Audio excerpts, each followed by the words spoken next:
ओम शांति। आज बहुत सारे लोगों ने हमसे प्रश्न किया था कि हमारे जीवन में जब भी कोई दुख की बातें आती हैं या कई बार वो पुरानी बातें हैं, वो कहीं हमें दुख दे जाती हैं, दर्द दे जाती हैं और उस दुख की फीलिंग में हम कहीं ना कहीं डिप्रेस हो जाते हैं। जीवन में अगर हम देखें कि कब है जब हमें दुख नहीं होता, क्योंकि जीवन बना ही दुख सुख का खेल है।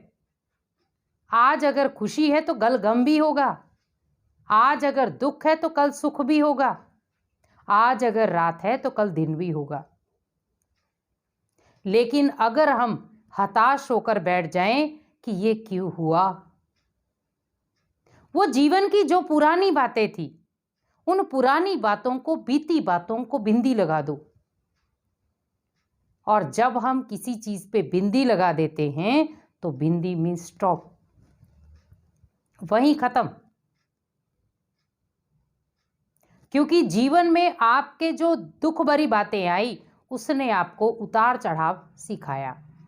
आज आप देखें कि आपके जीवन में जब जब भी सफलता आई, उसके पीछे सबसे ज्यादा हाथ किसका था? दुख का। क्योंकि आपके जीवन में किसी आत्मा ने दुख दिया, आपने सुख का रास्ता अपनाया और सुख का रास्ता अपनाते ही आपको सफलता की मंजिल मिल गई।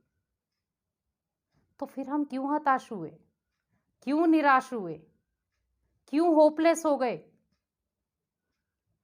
हमें बस इतना याद रखना था कि हमारे जीवन में मेरे को कोई भी किसी भी प्रकार का दुख आए, कई बार हमारी 50 साल पहले या 40 साल पहले या 30 साल पहले की बात कोई याद आ जाती, बैठे बैठे हम रोना शुरू हो जाते। अरे मेरे साथ ऐसा हो गया था। आप उस बात को अगर याद ही कर रहे हो तो आप उस बात को उस तरीके से याद करो जो आपके मनोबल को बढ़ाए कि ये बात उस समय ऐसी हुई थी और मैंने उस बात को इस तरीके से हैंडल किया था और आज देखो उस बात को सहन करने के बाद मैं किस मुकाम पर पहुंच गया। आज आप दुनिया में कितने भी व्यक्ति देख लो, उनके पीछे एक दर्द भरी कहानी, दुख भरी कहानी है। अगर वो सुनाना चाहें तो अपने जीवन की सुख भरी कहानियां सुनाते, लेकिन हर एक व्यक्ति की दुख भरी कहानी है। आज देखो, पहले बच्चों को पढ़ने के लिए किताबें तक नहीं होती थी, लाइट तक नहीं होती थी, तो वो क्या करते थे? रोड की लाइट में नीचे जाके पढ़ते थे, दीपक जलाते थे, तब जाकर पढ़ते थे। आज तो इतने सारे साधन हो गए, तब भी बच्चा नहीं पढ़ रहा। क्यों? क्योंकि माता पिता अपने दुखों में मगन है, बच्चे की तरफ तो ध्यान ही नहीं है। क्योंकि दुख को याद करने से हासिल क्या होगा? हासिल कुछ नहीं होगा। ओनली जो आपके जीवन के प्रेजेंट में सुख हैं, आप उसका भी आनंद नहीं ले पाएंगे। क्योंकि जो पास्ट हो गया उसको छोड़ दो। हम कई बार ट्रेन में बैठते हैं, ट्रेन में हमें पीछे से स्टेशन से बहुत सारे लोग मिल जाते हैं, हम आगे स्टेशन पर आते और मिल जाते, और आगे आते और मिल जाते हैं। लेकिन जब मेरा स्थान आ जाता है या सामने वाले पर्सन का स्टेशन आ जाता है, वो उतर जाता है। हम उसे ये नहीं कह सकते कि आप क्यों उतर रहे हो, हम उसे कहते हैं आप अच्छे तरीके से उतरना भी और अपने अच्छे से घर पे जाना भी। हमें तो तब भी दुख होता है, अरे वो छोड़कर चला गया। फिर जब कोई रोता है, शरीर छोड़ता है, तब भी रोते हैं।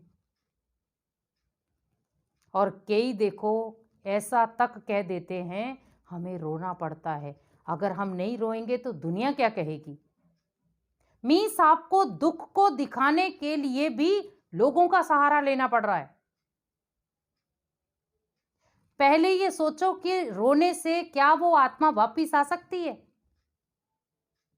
तो जब रोने से वो आत्मा वापिस नहीं आ सकती, तो ये सोचो शांति से वो कम से कम आत्मा अगले घर में सुख से तो जीवन जिएगी। मैं एक तो काम अच्छा कर सकता हूं।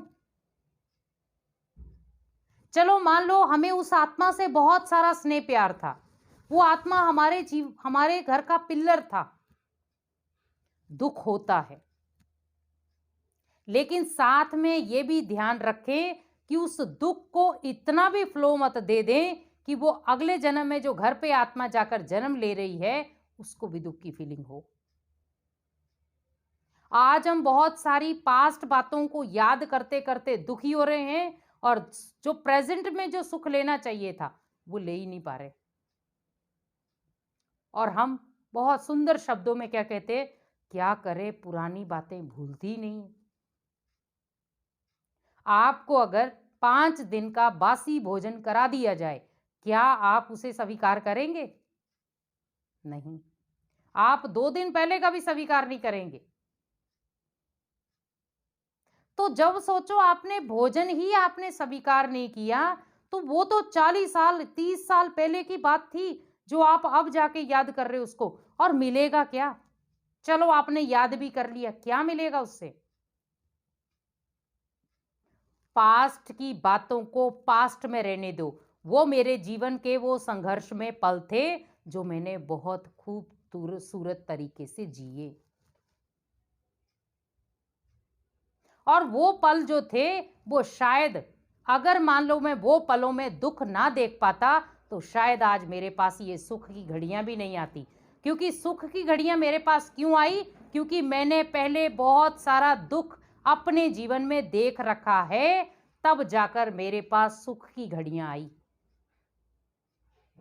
तो मैंने अगर स्टार्टिंग में ही सुख देखा होता तो मेरे को जब दुख आता तो मैं ज्यादा टूटता। लेकिन दुख ने आपको इतना मजबूत कर दिया कि आपके पास जब सुख भी आया तो आप और मजबूत हो गए। आप खुद कभी अकेले बैठकर ये रियलाइज करना, अगर आपके जीवन में हमेशा सुखी सुख आता रहता और कभी दुख नहीं आता, और जीवन में किसी कारणवश आपके पास दुख आ जाता, तो आपका जीवन कैसा होता? या तो पूरा डिप्रेशन, या किसी कोने में बैठ जाते आप हताश होकर। लेकिन जब जीवन की शुरुआत आपकी दुखों से हुई तो आपको सुख लेने में भी आनंद आया। और उस सुख के बीच में अगर हल्का फुल्का दुख भी आया तो भी आप उसमें आनंद ले रहे हो। तो सोचो कि आपके जीवन में दुख बड़ा था या सुख बड़ा था? क्योंकि दुख ने आपकी स्थिति की जड़ों को मजबूत किया कि अब कोई भी आंधी तूफान आए आप हिलेंगे नहीं, क्योंकि आपकी जड़ों को मैं टोटली बहुत मजबूत कर रहा हूं। जैसे एक छोटा सा हम पेड़ लगाते हैं, अब पेड़ को ओनली मैं जमीन के ऊपर रख दूं, अच्छी तरह से मिट्टी में ना दबाऊं, तो क्या होगा? छोटे से आंधी तूफान से ही वो पेड़ उखड़कर अलग हो जाएगा। आप उसका फल नहीं खा पाएंगे। अब अगर मैंने वो पेड़ भले पौधा छोटा सा ही था, मैंने उसको जमीन की गहराई तक लगा दिया और थोड़ा सा हिस्सा उसका बाहर रखा। अब उसको आंधी आता, तूफान आते, कुछ भी होता, लेकिन उस पौधे की जो जड़ें थी वो जमीन तक चली गई और जमीन उसको पालन पोषण करना शुरू हो गई। अब जैसे वो जमीन ने उसको पालन पोषण देना शुरू किया, आप जब जमीन के बीच में पानी डाल रहे हैं तो पानी से क्या होगा? पौधा और अंकुरित होगा और एक दिन वो इतना बड़ा हो जाएगा जो आपको फल देगा। पौधा भी तो कह सकता है मैंने भी इतने तूफान सहन किए। टूटना चाहता तो वो भी टूट जाता बहुत सारे तूफानों में, लेकिन वो नहीं टूटा क्योंकि उसके पास क्या थी? मजबूती थी, उसकी जड़ों में मजबूती थी। उसने अपने अंदर की जो जड़ थी वो मजबूत कर रखी थी। कि अब कोई भी हिला ले, मैं हिलने वाला नहीं हूं। तो सोचिए, जब एक पौधे के अंदर ये कला है, तो हम मनुष्य आत्मा में क्यों नहीं? पौधे ने भी कितना कुछ सहन किया है। आज कई बार हम मार्केट निकलते हैं, इतनी तेज हवाएं चलती हैं, कई बार गाड़ी तक नहीं चलती। क्या हम गाड़ी को छोड़ के बैठ जाते हैं? हम क्या करते? धीरे कर देते उस गाड़ी को, और धीरे धीरे करके वहां से निकाल लेते हैं, या कई बार साइड पे लगा देते हैं, वेट करते तूफान थोड़ा हल्का हो जाए फिर चलते हैं। वैसे सोचो कि हमारे जो जीवन में दुख भरी घटनाएं थी, वो एक तूफान की ही थी, क्योंकि तूफान ही तो आपको तोहफा देंगे। दुख ही तो आपको सुख के काबिल बनाएगा। जीवन में जब जब दुख ने अपने नजारे दिए, तो सुख ने अपना हाथ भी दिया। इसीलिए कभी भी दुखों से हारो मत, उनको जीतने की एक सीढ़ी बनाओ कि जितना मेरे जीवन में दुख, उतनी बड़े सुख की ओर मैं जा रहा हूं। और ये गारंटी है, आपके जीवन में जितने ज्यादा दुख होंगे, आपको सुख भी उतना ही ज्यादा मिलेगा, क्योंकि भगवान हर एक चीज का हिसाब बराबर रखता है। वो आप सोच लेते हैं भगवान मेरे को तो सुनता ही नहीं है, मेरे जीवन में तो दुख ही दुख भर रखे उसने, लेकिन नहीं, उसकी चॉइस कभी गलत नहीं हो सकती। वो हमें हमें जो भी चीज देता है, वो सोच समझ कर ही देता है कि हम किस काबिल हैं, और एक दिन वो आपको काबिल भी बनाता है और कामयाब भी बनाता है। इसीलिए जीवन की जितनी भी बातें हैं जो पास्ट हो चुकी हैं, उनको कभी भी प्रेजेंट में या अपने आने वाले फ्यूचर में ना लेकर आए, क्योंकि आपका प्रेजेंट और फ्यूचर आपको सुनहरा भविष्य दे सकता है। लेकिन उसके लिए मुझे विशेष ये ध्यान रखना है कि मुझे अपना जीवन श्रेष्ठ बनाना है। ओम